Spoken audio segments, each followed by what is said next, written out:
नमस्कार, मेरा नाम अदनान है और इस वीडियो में मैं आपको समझाने वाला हूँ ओएनडीसी पे अपने उत्पादों को, अपने प्रोडक्ट्स को लिस्ट करने की प्रक्रिया। तो चलिए आपका और समय व्यर्थ किए बिना आगे बढ़ते हैं और समझते हैं इस पूरी प्रक्रिया को। आगे बढ़ने से पहले अगर आप इस वीडियो को देख रहे हैं पहली बार और अभी तक आपने अपना ऑनलाइन स्टोर नहीं बनाया, तो कृपया पहले अपना ऑनलाइन स्टोर बनाएं, उसके ऊपर अपने प्रोडक्ट्स को अपलोड करें और उसके बाद आप ओएनडीसी के ऊपर उन्हें लिस्ट कर सकते हैं, प्रस्तुत कर सकते हैं। तो उससे पहले आपको किस प्रकार से अपना ऑनलाइन स्टोर बनाना है, कैसे साइन अप करना है, कैसे प्रोडक्ट अपलोड करना है, वो सारी जानकारी आपको प्रदान करने के लिए, आपके साथ साझा करने के लिए मैं ट्यूटोरियल वीडियोस के लिंक डिस्क्रिप्शन में डाल दूंगा। उनको देखकर आप वो पूरी पूरी प्रक्रिया समझ सकते हैं। और चलिए अब आगे बढ़ते हैं और समझते हैं कि किस प्रकार से आप अपने उत्पादों को प्रस्तुत करेंगे ओएनडीसी पे।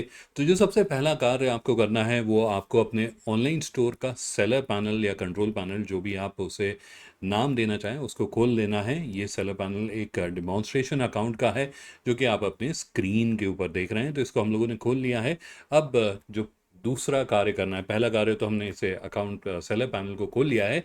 अब उसके बाद जो दूसरा कार्य हमें करना है वो है ओएनडीसी डैशबोर्ड को खोलना है, जो कि साइड में आपको शायद दिख भी रहा होगा। यहाँ पर मैं हाईलाइट कर देता हूँ, यह है ओएनडीसी डैशबोर्ड। इसके ऊपर आपको क्लिक करना है और इससे ओएनडीसी डैशबोर्ड खुल जाएगा आपके सेलर पैनल पे। जब ये खुलेगा तो ये इस तरह से ये पहला सेक्शन ही खुलेगा।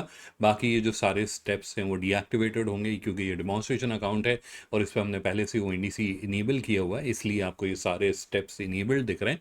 लेकिन आपके केस में सिर्फ पहला वाला स्टेप होगा जो दिखेगा, और ऊपर आपको कुछ नंबर्स दिखेंगे, वो आपके केस में ज़ीरो ही होंगे। तो पहले स्टेप में क्या करना है, ये पूरे 5 स्टेप है जिनको आपको सबको करना है और उसके बाद ही आप अपने उत्पादों को प्रस्तुत कर पाएंगे ओएनडीसी पे। तो पहला स्टेप क्या है उसको समझ लेते हैं। तो पहला स्टेप है जहां पर आपको ओएनडीसी को चालू करना है। उसके लिए कुछ अनिवार्य जानकारी है जो आपको प्रदान करनी है। क्या क्या है वो जानकारी? तो सबसे पहले है जीएसटी नंबर, जो कि आप यहाँ देख रहे हैं। अगर ये पहले से आपने डाला हुआ है तो आपको ये करना नहीं पड़ेगा दोबारा, लेकिन अगर आपने नहीं डाला हुआ तो यहाँ पर आपको अपना जीएसटी नंबर डाल के उसे वेरीफाई करना पड़ेगा। उसके बाद है बैंक अकाउंट डिटेल। यहाँ पर आपको अपना बैंक अकाउंट की डिटेल्स डालनी है। अब कई बार सदस्य मुझसे प्रश्न करते हैं कि ये बैंक अकाउंट डिटेल्स क्यों चाहिए। तो यहाँ पर आपको ओएनडीसी का मॉडल थोड़ा सा समझना पड़ेगा। ओएनडीसी पे आपके उत्पादों को बायर एप्लीकेशंस अपने प्लेटफॉर्म के ऊपर दिखाएंगे। वहाँ पर ग्राहक आकर, यानी कस्टमर्स आकर आपके उत्पादों को देखेंगे और अगर उन्हें पसंद आया तो वो ऑर्डर प्लेस करेंगे। अब जब वो ऑर्डर प्लेस करेंगे तो वो जो भुगतान करेंगे, पेमेंट करेंगे, वो बायर एप्लीकेशन को करेंगे। अब ऑर्डर आपके पास आ जाएगा। जैसे ही कस्टमर ऑर्डर प्लेस करता है, आप उस ऑर्डर को डिलीवर करेंगे कस्टमर को। और जैसे आप डिलीवर करते हैं या आपका रिटर्न पीरियड पूरा होता है तो बाहर एप्लीकेशन ग्लोबल लिंकर को पेमेंट करेगा और ग्लोबल लिंकर को आपको पेमेंट करना है। तो उसके लिए ये जानकारी चाहिए। तो यहाँ पर जानकारी डालनी है, बैंक अकाउंट की जानकारी डालनी है। बहुत सरल है, लेकिन इसको बहुत ही समझ के डालना है। इसमें कोई भी गलती नहीं होनी चाहिए। अगर गलती हो गई तो आपको पेमेंट नहीं मिलेगा। तो इसलिए बेहतर है कि 2 बार 3 बार चेक ज़रूर कर लें कि ये जानकारी जो आप डालें बिल्कुल सही है, इसमें कोई गलती नहीं है। और एक बार क्या क्या फील्ड्स हैं वो भी मैं आपको समझा देता हूँ। आईएफएससी कोड डालना है, बैंक का नाम डालना है, ब्रांच क्या है, अपना अकाउंट नंबर डालना है, उसे 2 बार डालना है, करंट अकाउंट है, सेविंग अकाउंट है, ये बताना है, और किसके नाम में है ये बैंक अकाउंट वो बताना है। उसके बाद एड्रेस डालना है। ये बेनिफिशियरी एड्रेस है, यानी इस बैंक अकाउंट से लिंक्ड कौन सा पता है वो आपको डालना है। अगर आपका पता, स्टोर एड्रेस और आपका जो बैंक अकाउंट से लिंक पता है वो दोनों सेम है, एक ही है, तो आप इसका भी उपयोग कर सकते हैं फीचर का। अन्यथा आप अपना एड्रेस जो है, जो बैंक अकाउंट से लिंक्ड है, उसको यहाँ पर टाइप कर दीजिए, इसे इनेबल कर दीजिए और टर्म्स ऑफ सर्विस को पहले बार पढ़ लीजिएगा और उसी के बाद यहाँ पर एक्सेप्ट करिएगा और उसके बाद सेव कर दीजिएगा, जिससे आपका जो पहला स्टेप है जो कि है इनेबलिंग ओएनडीसी, वो पूरा हो जाएगा।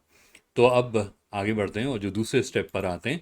तो ये है दूसरा स्टेप। इस दूसरे स्टेप में करना यह है कि आपको अपने उत्पादों को ओएनडीसी की कैटेगरी से मैप करना है, या फिर अगर मैं दूसरे शब्दों में कहूँ तो आपको अपने उत्पादों को कहाँ पर प्रस्तुत करना है ओएनडीसी की कैटेगरीज में, वो बताना है, या सिस्टम को ये निर्देश देने हैं कि कृपया मेरे उत्पादों को यहाँ पर इन ओएनडीसी की कैटेगरीज में दिखाया जाए। क्योंकि बहुत सारी सेलर एप्लीकेशन है, बहुत सारी बायर एप्लीकेशन। अगर हर एक सेलर एप्लीकेशन, बायर एप्लीकेशन अपनी ही कैटेगरीज का उपयोग करती है तो बहुत ज़्यादा मुश्किल हो जाता है, बहुत ज़्यादा कॉम्प्लिकेटेड हो जाता है स्ट्रक्चर, और प्रोडक्ट कहीं के कहीं जाते।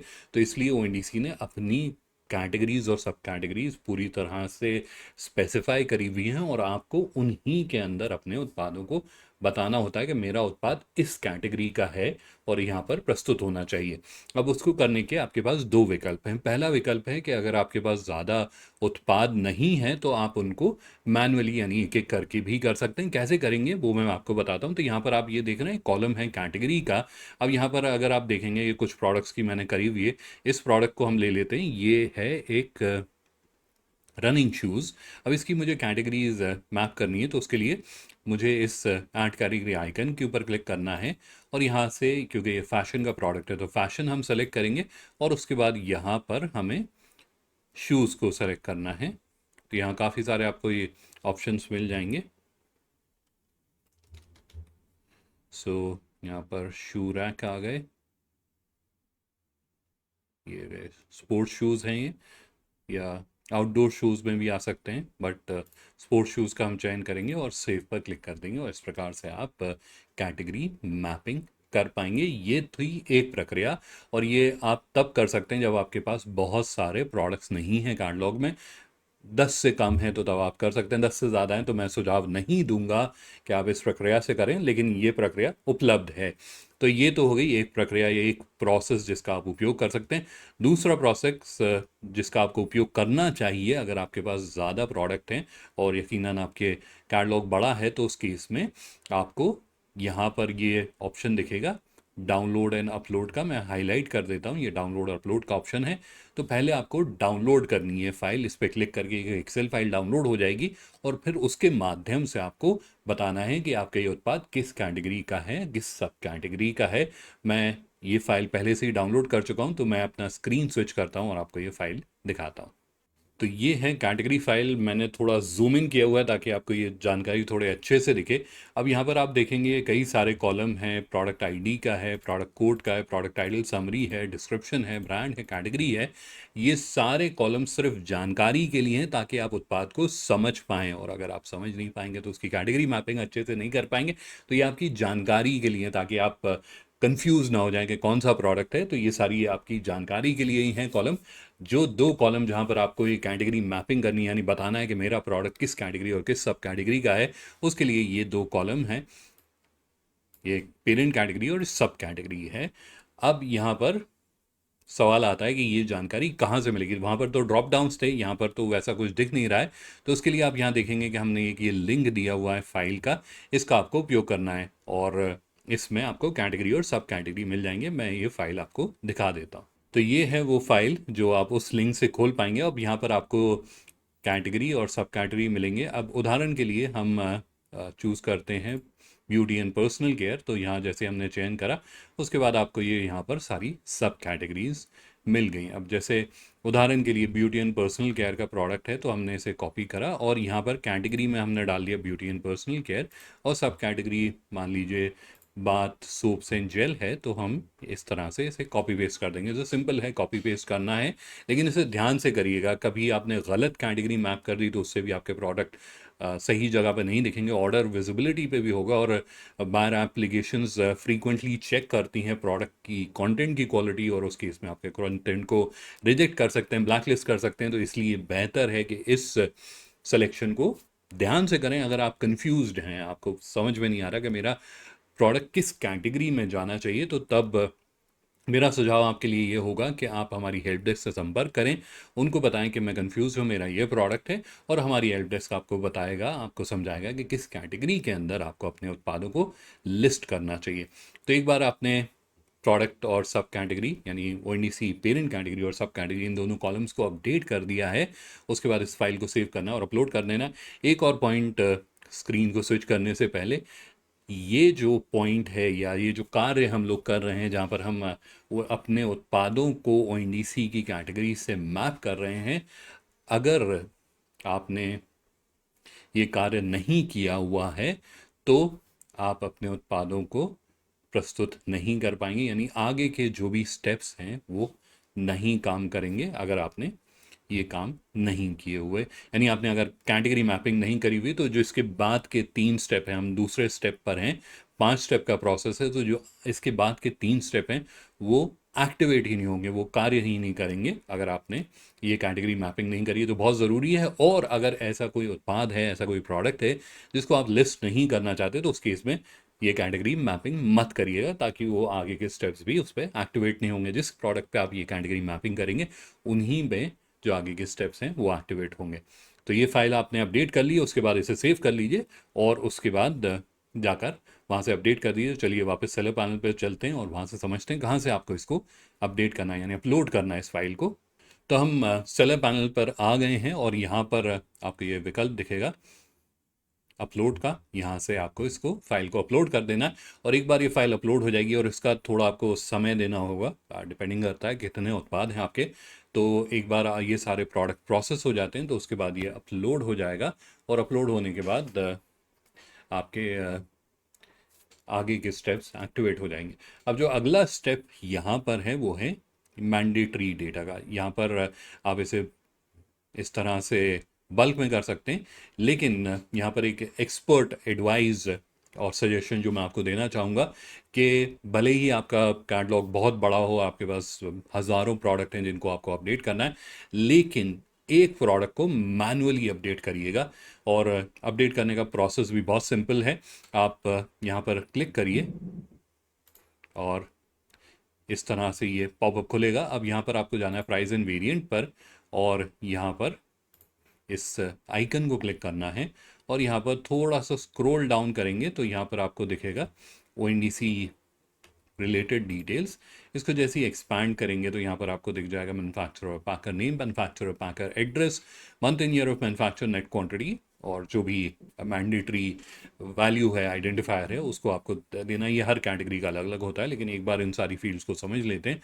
मैन्युफैक्चरर और पैकर नेम जो मैन्युफैक्चरर का नाम है, या फिर आपका नाम, आप ऑर्डर को पैक कर रहे हैं तो या तो आपका नाम या मैन्युफैक्चरर का नाम आपको यहाँ डालना है।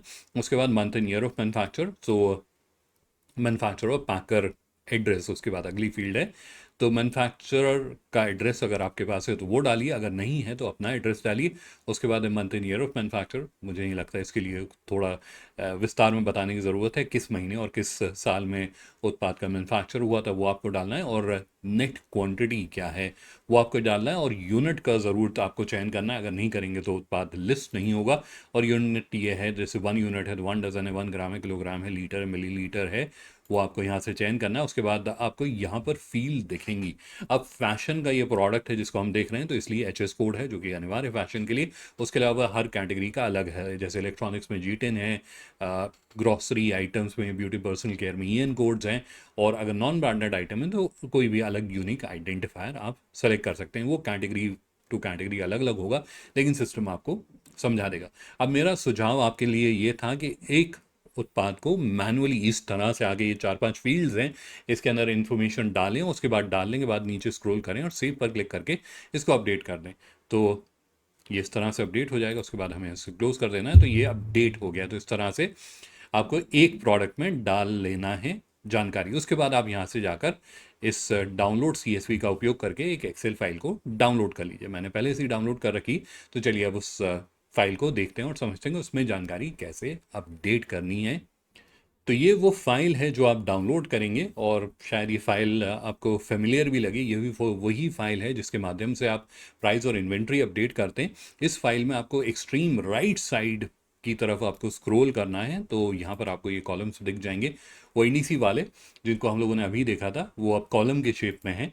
तो यहाँ पर net quantity, weight, ONDC additional code, जैसे हमने HS कोड डाला था वो यहाँ पर दिख रहा है। Manufacturer packer name, manufacturer packer address, month and year, और कोई भी अदर फील्ड जो है। तो जो अगर कई ऐसे प्रोडक्ट हैं, जैसे मैं नीचे स्क्रॉल करके आपको दिखाता हूँ, ये इलेक्ट्रॉनिक प्रोडक्ट है तो इसमें G10 अनिवार्य है। अगर G10 नहीं है, नॉन ब्रांडेड आइटम में नहीं होता, तो आप कोई भी अदर यूनिक आइडेंटिफायर इस कॉलम में डाल सकते हैं। अब शायद आपको समझ में आ रहा होगा कि मैंने सुझाव क्यों दिया था कि एक प्रोडक्ट को, कम से कम एक प्रोडक्ट को मैनुअली अपडेट कर लें, ताकि ये जो कॉलम आपको दिखेंगे ना, ये ब्लैंक नहीं होंगे, सिर्फ हेडिंग हेडिंग होगी। लेकिन कई बार हेडिंग से कंफ्यूज हो जाते हैं हम कि कहाँ पर कौन सी जानकारी जानी चाहिए। तो ये कॉलम्स ब्लैंक नहीं दिखेंगे आपको, इसके अंदर जानकारी होगी और उसके माध्यम से आप अपडेट कर पाएंगे आसानी से। तो इसलिए एक प्रोडक्ट को मैनुअली अपडेट करिए, फिर उसको डाउनलोड करिए, इस एक्सेल फाइल को, इन सारे कॉलम्स को, और ये हर कॉलम अनिवार्य है। यहाँ पर ये दो जो कॉलम है ये इंटरचेंजेबल हैं, या तो इस कॉलम में इंफॉर्मेशन होनी चाहिए या इस कॉलम में होनी चाहिए, दोनों से किसी एक में होनी चाहिए। बाकी बाकी सारे कॉलम्स अनिवार्य हैं, अगर उसमें जानकारी नहीं डाले तो आपका प्रोडक्ट लिस्ट नहीं होगा, तो इसका ध्यान रखिएगा। एक बार आपने ये सारी जानकारी इसमें डाल ली, इस फाइल को सेव कर लीजिए और उसके बाद सेलर पैनल पे जाकर इसे अपलोड कर देना।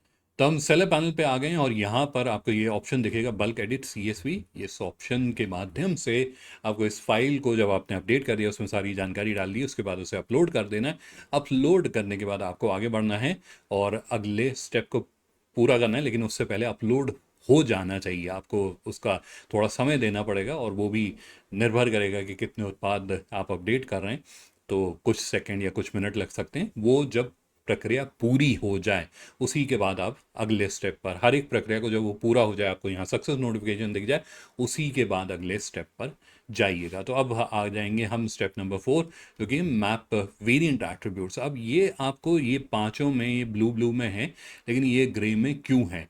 उसका कारण ये है कि ये आपके ऊपर निर्भर करता है। अगर आप ऐसे उत्पादों को आपने अपलोड किया हुआ है अपने ऑनलाइन स्टोर पे जहाँ पर वेरिएंट बनाए हुए हैं आपने, जैसे एक टी शर्ट है जिसके अलग अलग साइजेस हैं, या एक जूता है, एक शू है जिसके अलग अलग साइजेस हैं, या एक कॉस्मेटिक प्रोडक्ट है जो अलग अलग बॉटल साइजेस में आता है, अगर ऐसे उत्पाद हैं आपके, तभी आपके लिए अनिवार्य है, अन्यथा ये आपके लिए अनिवार्य नहीं है। इसलिए थोड़ा अलग रंग में इसे दिखाया गया है। तो अब इसको आप मैनुअली अपडेट नहीं कर सकते। इनफैक्ट जो 5 वाह या 5 नंबर स्टेप है अपडेट स्पेसिफिकेशन, इसको भी आपको बल्क में ही एक्सेल फाइल के माध्यम से करना है। तो अब कैसे करना है? तो उसके लिए आपको ये डाउनलोड एट्रीब्यूट्स का आपको यहाँ पर ऑप्शन दिखेगा, इसके माध्यम से आपको एक एक्सेल फाइल को डाउनलोड कर लेना है। मैंने पहले से ही डाउनलोड करी हुई है, तो चलिए मैं स्क्रीन को स्विच करता हूँ और आपको वो फाइल दिखाता हूँ। तो ये वो एक्सेल फाइल है और इस तरह से ये डाउनलोड होगी। अब यहाँ पर आप देखेंगे कि काफ़ी सारे कॉलम्स हैं और उसके अंदर काफ़ी सारी जानकारी पहले से डली हुई है। तो इस तरह से ये कॉलम्स हैं और इसमें मैं आपको समझा देता हूँ क्या क्या जानकारी है। तो वेरिएंट आईडी है, कोड है, ब्रांड है, जो आपके स्टोर की कैटेगरी है वो आ जाएगा, ये प्रोडक्ट का नाम है, SKU कोड है, एट्रीब्यूट नेम और एट्रीब्यूट वैल्यू, यानी आपने क्या एट्रीब्यूट डाला हुआ है। यानी यहाँ पर जैसे इस प्रोडक्ट को हम उदाहरण के तौर पे ले लेते हैं, तो कलर और साइज़ के वेरिएंट है। इस प्रोडक्ट में 2 कलर हैं और 5 साइजेज हैं, तो उनके वेरिएशंस हमको यहाँ पर दिख रहे हैं। उसके बाद आपको यहाँ वैल्यू भी दिख जाएंगी। उसके बाद क्या कैटेगरी हमने मैप करी है और क्या सब कैटेगरी मैप करी, ये सब यहाँ पर पहले से ही होगा, क्योंकि हमने पहले से ये सारी जानकारी सिस्टम को दी हुई है। अब ये जो 2 कॉलम होंगे, ये 2 कॉलम ब्लैंक होंगे। मैंने आपकी सुविधा के लिए थोड़ी सी मैपिंग यहाँ पर करी हुई है, लेकिन मैं इसको डिलीट करके फिर से आपको करके दिखा देता हूँ। तो यहाँ पर जो सही या सरल प्रक्रिया है जिसको आपको करना चाहिए, वो है कि सबसे पहले तो इस पर फ़िल्टर लगा लें। तो फ़िल्टर हम लोगों ने लगाए हुए हैं। अब यहाँ पर आप देखेंगे तो हमारे जो एट्रीब्यूट्स हैं वो 2 तरह के हैं। एक कलर का है कि दो दो कलर के हमारे प्रोडक्ट्स हैं, और साइज़ का है। तो सबसे पहले कलर का करते हैं। कलर के लिए हम लोग यहाँ पर इसको, कलर को सेलेक्ट कर लेंगे। इस एट्रीब्यूट नेम वाले कॉलम से कलर को हमने सेलेक्ट कर लिया। अब यहाँ ONDC एट्रीब्यूट नेम में जाकर फिर से हमें उसी को सेलेक्ट कर लेना है, यानी कलर को सेलेक्ट कर लेना है। स्पेलिंग में हो सकता है अंतर हो। अब ये कलर का हो गया। अब इसे हमें सिंपली कॉपी कर लेना, कॉपी पेस्ट कर देना बाकी सारी रोज़ में। तो यहाँ हमने इसकी कर दी। अब इसमें कलर अलग अलग हैं। यहाँ पर वैल्यूज़ आप देखेंगे ग्रीन है और यहाँ पर वाइट है। तो यहाँ पर इस कॉलम में जाके जो लास्ट कॉलम है जो वैल्यू का है, अब वहाँ पर हमें मैपिंग करनी है। तो अब इसमें ग्रीन है, तो ये इस तरह से ग्रीन मैंने सर्च करके सेलेक्ट कर लिया। अब इसको यहाँ तक ये ग्रीन है, तो यानी ग्रीन के प्रोडक्ट के रोज़ वहाँ तक हैं, तो हम लोग उनको इस तरह से कॉपी कर लेंगे। और उसके बाद ये वाइट है, सॉरी,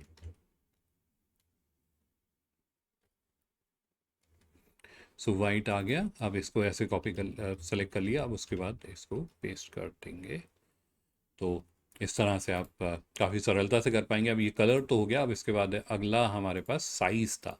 तो साइज़ को भी इस तरह से हमने सेलेक्ट कर लिया। अब ये साइज़ आ गया। अब यहाँ पे सबसे पहले उसी तरह से हमें एट्रीब्यूट नेम यानी क्या है बेसिस ऑफ वेरिएशन उसको सेलेक्ट करना है। तो ड्रॉप डाउन में साइज़ ये ऊपर की तरफ है, तो साइज़ को हम सेलेक्ट कर लेते हैं और उसी को बाकी सारी रोज़ में कॉपी कर लेना है। सो ये हमने साइज़ को कॉपी कर लिया। अब ये है साइज़ स्मॉल। सो अब यहाँ पर जाकर हमें देखना है, तो ये शर्ट है, शर्ट में नहीं क्योंकि ये टी शर्ट है, तो हमें थोड़ा स्क्रॉल करना पड़ेगा। यहाँ स्मॉल मिल गया, तो स्मॉल को कॉपी कर लिया। अब इसके बाद ये मीडियम है, तो इसको हम यहाँ से इसी तरह से कॉपी पेस्ट कर लेंगे और थोड़ा सा हमें हल्का सा स्क्रॉल करना पड़ेगा। और डायरेक्टली देखेंगे इसमें ड्रॉप डाउन में देखो काफ़ी सारे ऑप्शंस हैं, तो बहुत ज़्यादा हमें ऊपर नीचे स्क्रॉल करना पड़ सकता है, तो इसीलिए ऐसे कॉपी करिए क्योंकि जो दूसरा साइज़ ऑप्शन होगा उसके आसपास ही होगा, तो आपको बहुत ज़्यादा ये एल है तो देखा एक बिल्कुल बराबर में ही था, तो इस तरह से आप आसानी से इसको, ये एक्सेल साइज़ है तो इसको हम यहाँ से ड्रॉप डाउन से इस तरह से रेलेवेंट वैल्यू को सेलेक्ट कर लेंगे। ये मैपिंग थोड़ा ध्यान से करिएगा, इसमें ये नहीं होना चाहिए कि साइज़ स्मॉल था आपने उसमें एक्सेल मैप कर दिया तो वो मैपिंग गलत होगी, तो फिर उसके अंदर वहाँ पे वैल्यूज़ गलत दिखेंगे, उसकी वजह से कस्टमर्स ऑर्डर प्लेस नहीं कर पाएंगे, उनको प्रोडक्ट समझ में ही नहीं आएगा। तो इसलिए इसको थोड़ा ध्यान से करिएगा, बहुत कॉम्प्लिकेटेड नहीं है लेकिन ध्यान से करने वाली चीज़ है। और अगर आप ये एक्टिविटी नहीं करते, यानी मान लीजिएगा आपने प्रोडक्ट अपलोड करे हुए हैं जिनमें वेरिएंस डाला हुआ है, अगर नहीं करते तो उसका नुकसान क्या होता है। तो पहला तो आपका जो अगली एक्टिविटी है उसके ऊपर इम्पैक्ट आएगा, उसके अंदर वैल्यूज़ इररेलेवेंट वैल्यूज़ उसके अंदर दिखाई देंगी, और उसके अलावा जो ओएनडीसी के ऊपर जानकारी जाएगी वो सही जानकारी नहीं जाएगी। कस्टमर्स आपके प्रोडक्ट को समझ नहीं पाएंगे, सही विकल्प का चयन नहीं कर पाएंगे, और अगर सही विकल्प का चयन नहीं कर पाए तो फिर ऑर्डर भी प्लेस नहीं कर पाएंगे, तो नुकसान आपका होगा। तो इसको बहुत ध्यान से करिएगा। थोड़ा लगता है ये कि काफ़ी कॉम्प्लिकेटेड क्योंकि काफ़ी बड़ी सी फाइल लगती है, ये सारी फील्ड्स जो हैं ऑलमोस्ट 20 रो एक ही प्रोडक्ट की हैं क्योंकि कलर और साइज़ के वेरिएंट हैं, लेकिन बहुत सरलता से आप फिल्टर लगा के बहुत आसानी से इसको अपडेट कर पाएंगे। तो इसको अपडेट कर देना है। इस फाइल को जब आपने अपडेट कर लिया उसके बाद इस फाइल को सेव करिए और फिर जाकर इसे अपलोड करिए। कहाँ से अपलोड करना है चलिए मैं आपको दिखाता हूँ। तो सेलर पैनल पे आना है और यहाँ पर आपको इसी के बगल से जहाँ से आपने एट्रीब्यूट फाइल डाउनलोड करी थी उसी के बराबर में आपको दिखेगा अपलोड एट्रीब्यूट की फाइल का ऑप्शन मिलेगा। यहाँ से आपको उसे अपलोड कर देना है। एक बार अपलोड कर दिए और फिर आपको वेट करना है कि पूरी प्रोसेसिंग कंप्लीट हो जाए। एक बार वो कंप्लीट हो जाती है उसके बाद आपको अगले स्टेप के ऊपर चलना है। अगले स्टेप में आपको उसी तरह से पहले डाउनलोड स्पेसिफिकेशन करनी है, और इसे भी जब पिछला जो स्टेप है जो कि एट्रीब्यूट्स को आप अपडेट कर रहे थे वो जब कंप्लीट हो जाए, आपको यहाँ सक्सेस नोटिफिकेशन दिख जाए उसी के बाद करना है। तो उसके बाद आपको यहाँ पर आना है और डाउनलोड स्पेसिफिकेशन पे क्लिक करना है। एक एक्सेल फाइल डाउनलोड होगी, दिखा देता हूँ कौन सी एक्सेल फाइल है, मैंने पहले से ही डाउनलोड करी हुई। तो ये वो एक्सेल फाइल है जो डाउनलोड होगी और इसमें आपको कई सारे कॉलम्स दिखेंगे। तो एक बार मैं आपको समझा देता हूँ क्या क्या कॉलम्स है। प्रोडक्ट आईडी है, प्रोडक्ट का नाम है ताकि आपको प्रोडक्ट को समझ पाएँ। उसके बाद आपको प्रोडक्ट का कोड है, किस कैटेगरी का प्रोडक्ट है, सब कैटेगरी का है, स्पेसिफिकेशन का ग्रुप का नाम है और स्पेसिफिकेशन टाइप है, मतलब मैंडेटरी या ऑप्शनल है। मैंडेटरी अनिवार्य है, आपको उसमें जानकारी देनी ही है। अगर आप नहीं जानकारी देते तो आपके उत्पादों को प्रस्तुत नहीं किया जाएगा, ओएनडीसी के ऊपर सिस्टम ही उन्हें आगे नहीं भेजेगा। तो मैंडेटरी तो अनिवार्य है, आपको उस पर जानकारी देनी ही देनी है, लेकिन जो ऑप्शनल फील्ड्स हैं उसमें भी मेरा सुझाव रहेगा कि आप जानकारी दें, क्योंकि इस जानकारी से आपकी जो उत्पाद है उसको अच्छे से ग्राहक समझ पाएगा, और अच्छे से समझ पाएंगे तो अच्छे से कॉन्फिडेंस से आपको ऑर्डर भी दे पाएंगे। तो इसलिए इस जानकारी को आप जितना हो सके उतना डालें। सुझाव तो ये है कि सारी आपको जितनी भी फील्ड्स हैं सभी की जानकारी डालनी चाहिए, लेकिन अगर मुमकिन नहीं है किसी कारण से तो जितनी ज़्यादा से ज़्यादा फील्ड्स में आप जानकारी डाल पाएँ उतना बेहतर होगा, क्योंकि उससे आपकी विजिबिलिटी बेहतर होगी, और विजिबिलिटी बेहतर होगी तो आपकी कन्वर्जन्स भी बेहतर होंगे और आपको ज़्यादा ऑर्डर्स मिलेंगे ओएनडीसी के माध्यम से। तो अब यहाँ पर समझते हैं कि किस प्रकार से इसे अपडेट करना है। तो यहाँ पर जो अगला कॉलम है मैं इसको डिलीट कर देता हूँ। अब यहाँ पर जैसे फैब्रिक है और मैंडेटरी है, तो यहाँ पर आप आएंगे, यही कॉलम, इस सिर्फ आपको जो स्पेसिफिकेशन वैल्यू का कॉलम है इसी को अपडेट करना है। बाकी सारे कॉलम्स पहले से ही आपको भराए जानकारी उनके अंदर पहले से ही होगी, सिर्फ स्पेसिफिकेशन वैल्यूज़ को अपडेट करना है। अब यहाँ पर फैब्रिक का हमें कॉलम जैसे दिख रहा है, तो यहाँ पर आना है और जो भी आपकी फैब्रिक है, जैसे उदाहरण के लिए कॉटन है, उसको सेलेक्ट कर लें। अब साइज चार्ट का आपको यहाँ पर दिखेगा, तो साइज चार्ट में आपको कोई ड्रॉप डाउन नहीं है, यहाँ पर आपको साइज चार्ट का लिंक डालना है। वो कैसे करेंगे, तो उसके लिए हमें वापस सेलर पैनल पे जाना पड़ेगा। तो हम सेलर पैनल पे आ गए। अब यहाँ पर आपको माई स्टोर पे क्लिक करना है और यहाँ पर आपको ये ऑप्शन में दिखेगा मीडिया मैनेजर, उस पर क्लिक कर देना है। ये मैंने पहले से ही खोला हुआ है मीडिया मैनेजर। तो यहाँ पर मैंने एक हाइपोथेटिकल साइज चार्ट को अपलोड करके उसका लिंक जनरेट कर लिया। जैसे आप अपलोड करेंगे तो यहाँ पर इस तरह से आपको लिंक मिलेगा, आपको लिंक को कॉपी करना है और फिर उसके बाद वापस एक्सेल फाइल में जाना है। तो यहाँ मैं एक्सेल फाइल में आ गया। अब यहाँ पर इसको आपको पेस्ट कर देना है। तो इस तरह से आपको साइज चार्ट डालना है। ब्रांड का कॉलम में आपको कोई ड्रॉप डाउन नहीं दिखेगा, और कई और ऐसी आपको फील्ड्स दिखेंगी जहाँ पे कोई ड्रॉप डाउन नहीं है। तो अगर कोई ड्रॉप डाउन नहीं है तो आपको टाइप करना है। अगर ड्रॉप डाउन है तो सिर्फ ड्रॉप डाउन में जो वैल्यूज़ दी गई हैं, जो उसके अंदर ऑप्शंस है, उसी में से आपको चयन करना है। जैसे उदाहरण के लिए ब्रांड का नाम है सुपर, तो मैं इस तरह से टाइप कर दूंगा।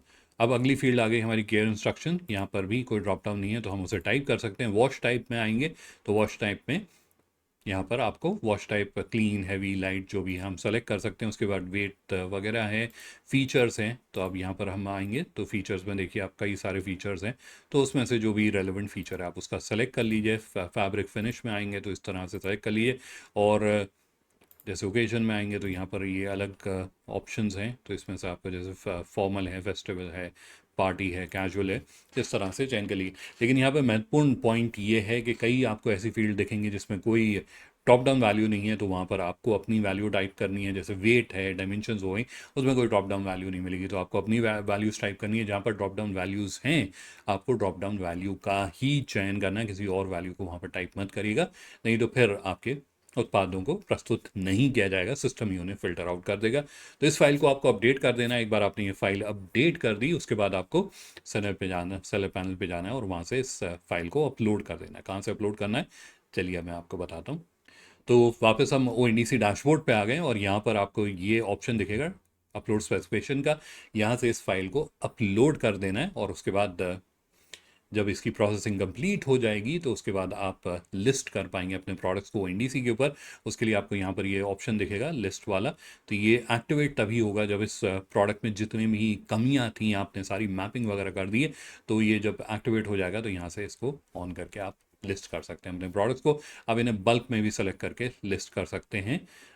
जब कई सारे प्रोडक्ट होते हैं तो यहाँ पर आपको बल्क ऑप्शन दिख जाएगा, आप इस तरह से सेलेक्ट करके उनको लिस्ट कर सकते हैं। तो ये आपको ऑप्शन मिल जाएगा। तो इस तरह से आपको लिस्ट करना है अपने प्रोडक्ट्स को। एक बार आप ये सारी प्रक्रिया करेंगे तो उसके बाद 24 से 48 घंटे लगेंगे सिस्टम को आपके सारी जानकारी को प्रोसेस करके ONDC के ऊपर प्रस्तुत करने में, और उसके बाद ग्राहक बायर ऐप्स के ऊपर अपने आपके प्रोडक्ट्स को देख पाएंगे और आपको ऑर्डर कर पाएंगे। तो ये थी प्रक्रिया आपके उत्पादों को ONDC के ऊपर लिस्ट करने की। अगर आपको कहीं पर भी कोई समस्या आती है तो कृपया हमारी हेल्प डेस्क से संपर्क करें। उसको आप सेलर पैनल से भी कर सकते हैं, यहाँ पर आप सपोर्ट का विकल्प देख रहे हैं, इसका उपयोग कर सकते हैं, या फिर मैं इस वीडियो के डिस्क्रिप्शन में सेलर पैनल की कॉन्टैक्ट डिटेल्स डाल दूंगा। आप उसके माध्यम से भी संपर्क कर सकते हैं हेल्प डेस्क पर और जानकारी मांग सकते हैं। अगर इसके अलावा भी आपको कोई और विषय के ऊपर जानकारी चाहिए हो तो कृपया इस वीडियो में कमेंट डाल के हमें बताएं, तो और ताकि हम उसके बारे में भी आपको जानकारी प्रदान कर सकें। और आशा करता हूं कि ये वीडियो आपको ज्ञानवर्धक लगा होगा, इन्फॉर्मेटिव लगा होगा, और आपका बहुत बहुत धन्यवाद इस वीडियो को पूरा देखने के लिए।